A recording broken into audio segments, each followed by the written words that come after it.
Hey guys, in this video, I'm going to show you how to make a curly hair brush in Procreate. First, you're going to use a texture brush and make squiggly lines like this, as you can see here. And make sure your canvas is a perfect square.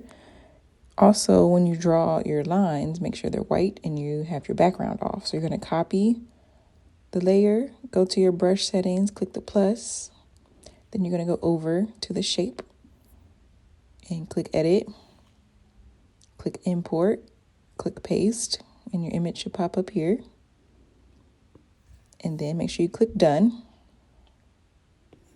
Your brush should look like this now.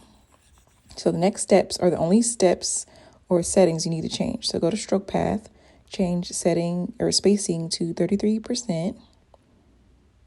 Back here. Also, I'm going to take screenshots of the settings that I changed. It's going to be on the end of this video. Next thing, go to shape, change scatter to about 82%. Rotation, turn that up to about 40%. Count, you're going to turn that up to 7. And you can see the brush changing.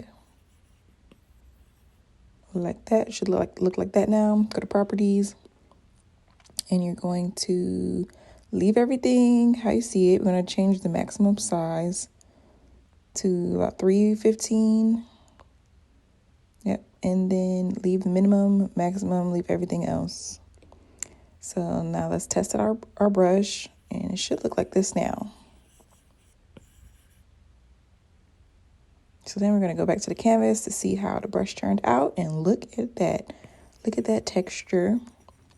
You could use this brush to make like an afro. You can probably even make locks with it too. There's many different ways to make different types of curly brushes, but this type of brush I felt was the easiest. If you don't want to make it yourself or you want other options, I also have a brush pack that's on my Gumroad. The Gumroad link is on my bio here on TikTok, or whatever app you're viewing this video on, it's in the bio. But here are the screenshots. These are only the settings you need to change. So yeah, I hope this helps. If you are interested in my brush pack of 20 curly Procreate brushes, my link is in the bio. Thank you. Bye.